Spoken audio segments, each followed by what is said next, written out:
And then I went travelling and I went away and I came back to working with Art Shape again, teaching for a while, and felt the need, and I was trying to apply for artist in residencies and stuff. I mean, you know, as your journey to professional artist comes along, you'll realise that the jobs are quite thin, and I don't want to feel you for doom gloom. The wages aren't absolutely brilliant, and there's lots of people going for them that are, you know, quite highly educated and stuff. It's quite, so I wanted to go, but I'd had a big gap, and I'd studied about being a gallery artist in a way, and I now didn't feel like one. I felt like I was doing all this wonderful work with Art Shape and all the tea breaks and all the, some of the classes I used to hold, we would teach and have long tea breaks and teach if that was the need of that. And the things that were going on, the social things that were going on in the Art Shape classes, people meeting, people building friendships, forming stuff, meeting outside the classes was just magic, and that wasn't really, there was nowhere on the adult education form to fit those outcomes, and that I felt that was as much my creativity as the piece of work that came out to the end. So I became less interested in the final product and putting it in a gallery, and more interested in the journey that it takes to let people see their inside artist. So I decided to study social sculpture, which I shall explain a bit more about later. And I've just finished that, and this is where I am now. So that's why I'm here. But expanded, I'm sorry. But, so... I missed the little bit you said at the beginning because I was getting tea. Sorry. So I just wondered what you said first. Can you remember? Or can anybody else remember? Anyone remember? More about us being here. And being here. While we're here. And tea being very important. Thank you very much. Coronation Street. Oh. Everything Coronation Street. Get a cup of tea, you know, just That's a very northern thing to tea, so it's very, and it is quite ritualistic. You go to China, we've got the Chinese tea ceremonies, very important. And it also gives people a length of time. If I do a piece of work with someone, or I want to in dialogue with someone, and I offer them a cup of tea, it's almost like it's got a quiet, it's all the hidden messages that cup of tea can do. It's like there's a time limit to a cup of tea. If things go wrong. Like, you know that if you say to someone, would you like a cup of tea, you just want half an hour at a time. That's it, because you know the general time. So when I did my end piece of work where I was doing the crochet and I made people tea and cakes, they sort of knew when they stopped in the street that they would be there for half an hour. It wasn't going to be a 2-minute talk, I wasn't doing a survey. So that helped me in my public engagement with the work I did in the streets at the end. So. Like war films, they always have. In war films, they always have a cup of tea when something goes wrong. Yeah. I don't know, I did start off thinking it was a very British thing. Yeah. But then as I travel more, you go to Turkey and you can't get past one shop without mint tea. And then you go to, is it Egypt? Apple tea is Turkey, Morocco's the mint tea. Honestly, everywhere you go, that is part of a social engagement tool, a really strong one. So that's sort of why I'm, you know, I'm going to pass those that way. Just a vague idea, so you're not sitting there thinking, and a little bit of an explanation why sometimes I'm very focused, sometimes I get a bit, you know, I'm still fascinated with what dyslexia and attention deficit disorder, the hidden disabilities that, you know, I always quiver over the disabled box in job applications. It's a hard one, because obviously it's officially recognised as a disability, but you know, but then we could do a whole day on that. Let's start me on that one. But yeah, but I just suggest that if anyone's interested in that, you know, looking into and understanding the strengths and the power that you can get from just being a little bit quirky in the way you think, then TED Talks. I would highly recommend people look at TED Talks and look at TED Talks, ADD, ADHD. There's some amazingly inspirational young people, all age people in there doing some good TED Talks about the subject. So yeah. Right. He was frozen, he was terribly cold, and they covered him in lard, in animal fat, and they wrapped him in felt, and they pulled him along the sledge and they rescued him and they brought him back to life and they saved him. Years later, that story has been like questioned over the years. But this is why Joseph Beuys's early career, he started to make things out of felt and fact, because he was interested in order out of chaos. So if you've got a bunch of wool and you tease it, you make chaos out of it, and you form it into felt, which is uniform, which is one of the most uniform fabrics you can get if you think about felt, where it goes back together, so it's all from chaos. He felt the same about his fat. Fat is a material that you can form, and it can melt, and it can come back, and it can melt. And he was interested in, that's why he was interested in these two. He felt life-saving form. Then he went on to start the Green Party. He was a founding member of the first Green Party in Germany in the 60s. And he started studying the work of Rudolf Steiner, Goethe, Schiller, the German philosophers, and yeah, those three. I think that was all he studied.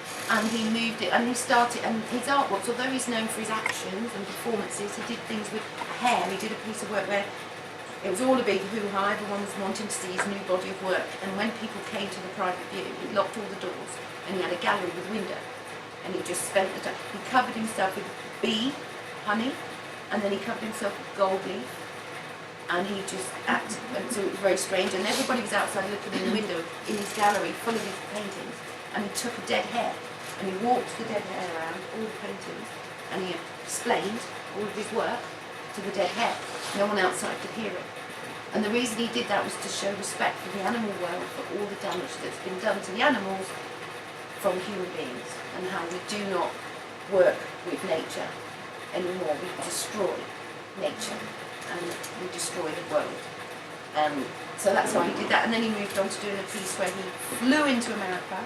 It's called, it was the first time he'd ever been there, it's called Why I Love America and America Loves Me. And he went over it on an airplane, and he went straight into the back of an ambulance, and they drove him, so he never touched the soil, never touched the ground anymore. He went straight onto the ambulance, straight to the gallery, straight in a room, and he sat in a room with a wild coyote, wrapped himself in felt with a big stick, sat there for 3 days with a wild coyote. Then he went back onto the ambulance thing, back into the ambulance, back to the, and went home. What about food in toilets? And What about the feeding the wild coyotes? There's more details. You know, you can look. That's the overall idea. Of it. You can go deep into that. You can look into it. You can look it up yourself. The way he did it was he felt that it was a homage to the Native American Indians. And I've looked up what you meant to call them. I don't think they're called first citizens or something. But Native American Indians is what they want to be called. So it was about them. It's to do with them, and it was with reference to the Vietnam War, which was still going on. So it was 1973 that he did that piece. So that was his idea behind doing it. Then he moved on, and he started. He felt that people should have access to education, everybody.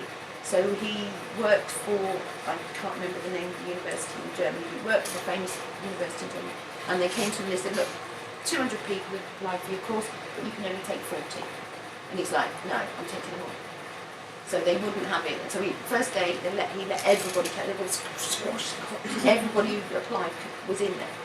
And the college sacked him, the university sacked him, so he then moved outside the university and set up working every day with a blackboard to the people who wanted to come outside the university. So bit of a ledge, yeah. He's a legend. Then he started getting into Steiner. He studied Steiner's 12 senses. Have you ever heard of Steiner's 12 senses?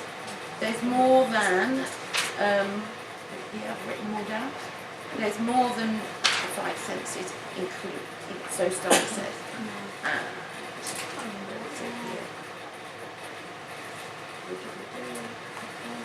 I had my page up for 2 years, 2.5 years, so the only way to get into my studio was through this hole, and I had all bruises that one. To begin with, it didn't stretch off. See, I'd have photographed the bruises as part of the work, so me, I'd have been in there with them bruises. Right, Steiner's 12 senses are touch, life, because you know if you're alive or not, that's a sense, you can sense if something's alive or not. Movement, balance, smell, taste, sight, temperature.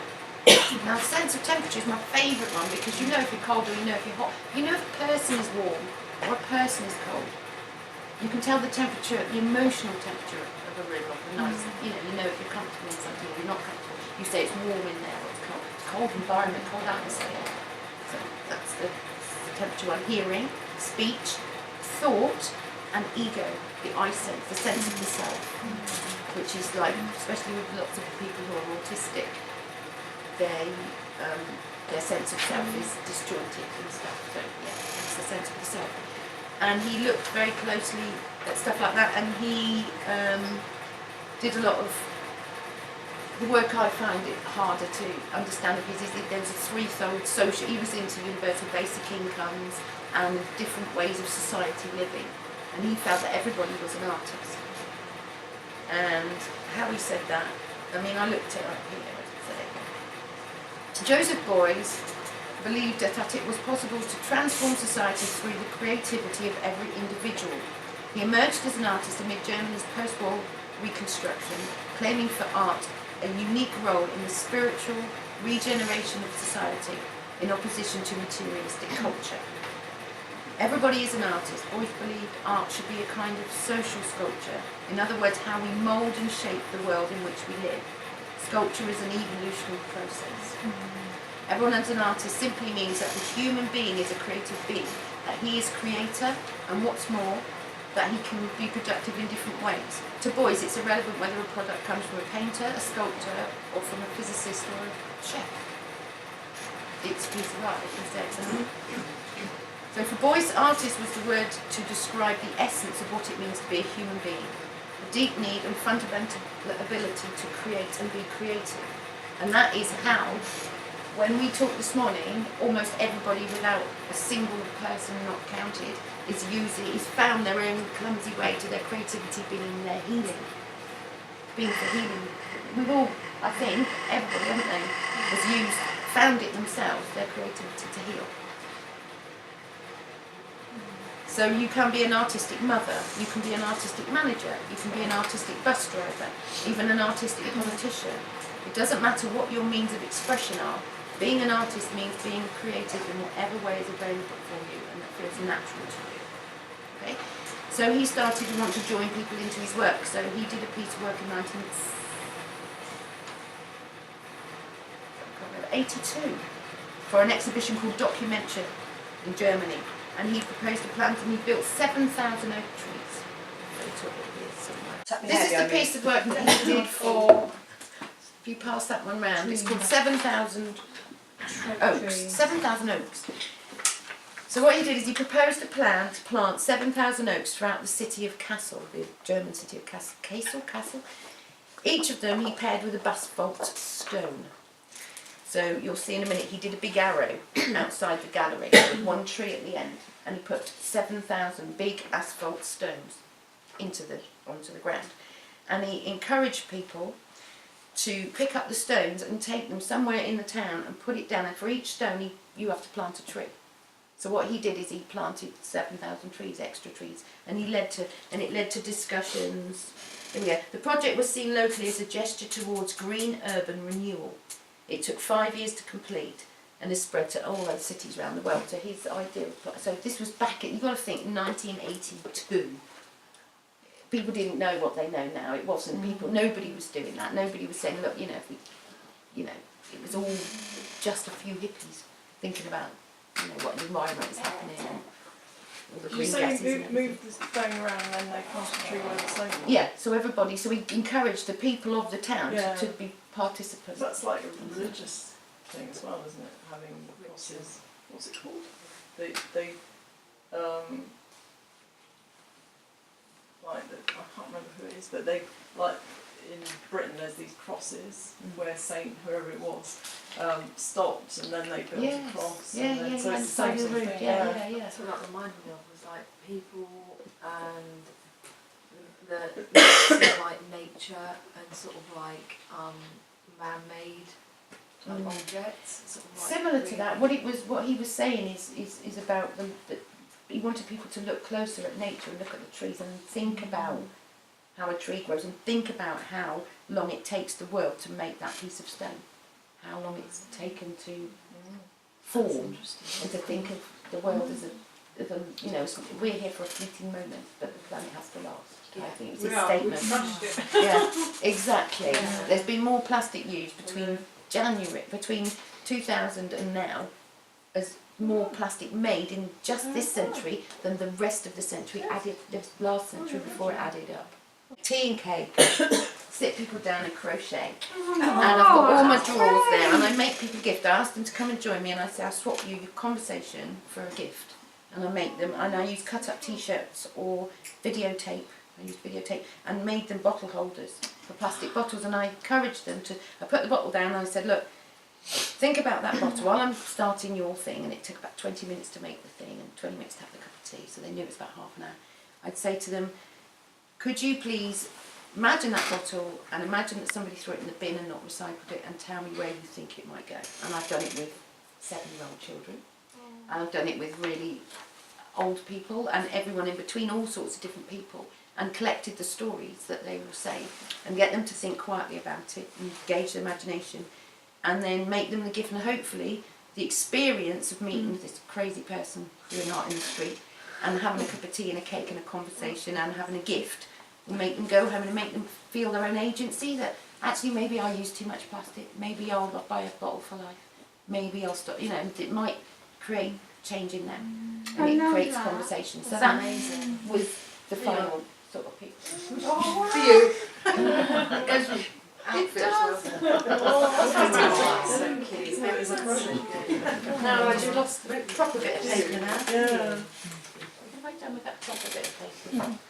It's gone. Look at me. And the teacup as well, Yes. finding it, it's all like vintage china and everything. Yes, isn't it? I've chosen every, Yeah. and this is about the close looking, you said about Teapots. developing, and it's about developing a piece of work, because I was fed up with making a piece of work, showing it, and I never sell anywhere, I've never sold work, but so I'd make a piece of work, do it, and then where do you put it, what do you do with it? So I thought I wanted to make a piece of work that I could grow, and by accepting that those conversations and the dialogue I was having was my art form and my art material, each time I take that cart to a different place, it's a new art form. Although I'm still taking the cart, I'm still taking the needle. Every conversation is different. Everything is different. So that's where I've made a work of longevity. If you see what I mean. So do you record it? Do you record I it? do record them, yeah, and I'm thinking of ways. But as it develops, so each time I do it, I add a new element, or take a bit out, or move a bit forward, and it develops. So and it keeps interesting. Do you know what I find lovely about that is that with psychotherapy and analytical therapies and all this monetized intervention, just to value a conversation with a gift, and the people's life experiences are precious, and they all put into a therapy session, but it's sort of reframing it some way. It is exactly reframing, exactly what it is. And it's. I looked into gifting. Lewis Hyde. There was a guy called Maus or something in the 1920s in France. He wrote this book about gifting as a philosophy of life, of giving and gifting. And then Lewis Hyde brought it forward again in his book's called The Gift. It's an amazing book. And he looked into the history of gifting around the world and around indigenous tribes. And has anyone ever heard of a thing called Indian giving? Yeah. I'll explain how that came about, right? When the Native American Indians lived together and somebody moved into their community, they all went round and they took the pipe. And they gave the pipe to the new person in the new house. Because what that meant is when they were ready to do the peace pipe and have their smoke, they'd all go to the new person's house because that's where the pipe lived. So that was bringing that new person into the community, and then when someone else moved in, they'd ceremonially take the pipe. So that pipe held the history of all the people that lived in that place. Then the English came over, or the Dutch, or the Germans, or whoever came over, and they came in, and it was like, you've moved in, welcome, here's the pipe. And then what did they do? Send it back to London, put it in the museum. Thank you, that's a gift. And they sent it back, and it went into the museum. So when the next person moved into the village, everyone went round to the English person, can we have the pipe back? And they're like, well, you gave it to me. So that's where the negative connotations of just saying Indian giver. But what it meant was they took the object that held the memories of all of the people who lived there, and they sent it to them, and they broke the chain. And it's done, and all around the world it's done again and again and again. There's an island near Tahiti, I think, where they used to do it with shells and stuff, and people would hold it like you win a prize and you put your thing in, and next year you give it back and the next person wins it. That it was that White searing of privilege, what that is. gifting is that. So I make heirlooms as well. I make tea cozies for people. One of my tea cozies. and that's in the hope that the love I've put into the tea cozy and given it as a gift will make someone want to not throw that away. Because it's again about the ethics. It's about the ethicals, which will lead me back to. So we've done Joseph Beuys a bit. Please feel if I pricked your interest and have a little look at him. There's some brilliant, like, most of it's in German. He's got such a thick German accent. It's quite difficult to understand him. But there are YouTube videos about him and stuff like that. If you find that an accessible way of learning.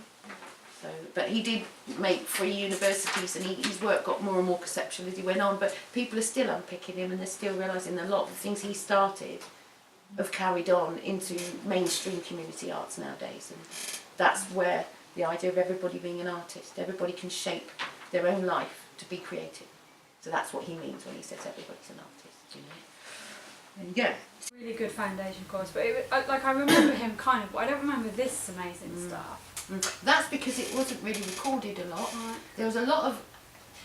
Don't forget the time he came out in the 50s and stuff. Germany was sort of a bit of a swear word, especially German philosophy, and any of the philosophy they felt might have moved into Hitler's ideas. You see, so it was almost like it was paused a bit, and people have discovered it and unpicked it a bit later on that Steiner didn't actually, you know, and I'd never done philosophy. I found it very fascinating, and I looked into it, and I kept finding things I didn't like about people, like even Steiner, who I work at Ruskin Mill now, and which is a Steiner and Ruskin based philosophy college. So I sort of to do with the land and everything's lovely.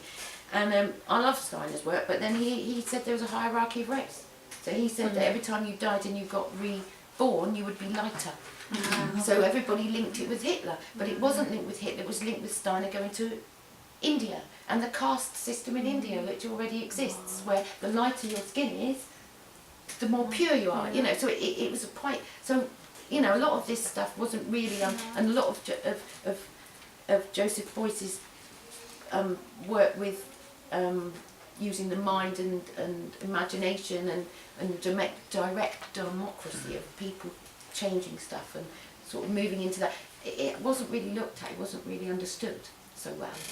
Again, because well, certainly the only really stuff that I've heard on my course was about the fact that the things that weren't true, but they are true to me because they're part of his life's work. His perception is true. Yeah, so you can change your history to fit with who you are now. Yeah. And after the war, things were so dreadful that people really had to do that. And then, like later artists did things differently, like Gerhard Richter. Yes. Building his town. Yeah. But I think a lot of people get sort of chucked out because of, you know, they say don't take me notice of things is not true. There's a lot of artists who sort of manufactured a history, something about Look at themselves. Dali, he was like And it's sort of why wouldn't you? Echoed our conversation this morning, didn't it, Claire, about reading somebody's whole body of work rather than, you know, Just taking one bit of it. Checking them get out. the perspective right. Yeah. What they actually meant. Definitely. So social sculpture basically, the social sculpture course now is called Social Sculpture and Connected Practice. So it's about connecting with people. So these are the basic things I've written down, and I'll try and expand on each of them. So the way I studied it, it was about shaping experiences for others by exploring the way we come to ideas and our own creative practice. So by looking into the way I work and I think about things, and doing that with a very connected, nurturing group that I did it with, we sat there for like sometimes 10 hours a day, sat down like this, talking about quite heavy. So I'd come home with a head spinning. Do you know what I mean? It was quite difficult to understand, but picking out of it, these are the main things that have stuck with me. But I think it's the sort of course where it didn't only artists didn't only go on it. There was people who worked in training, in social care and non-violent communication forms, in just looking for creative ways to train. So So it came from the work of Paulo Freire. He's one of the people we studied, and I don't know if you've heard of him. He was Brazilian, and he wrote a book, very important book, pivotal book in education called The Pedagogy of the Oppressed. And I love the word pedagogy, and when I found out what it meant, I loved it even more. It's the philosophy of teaching.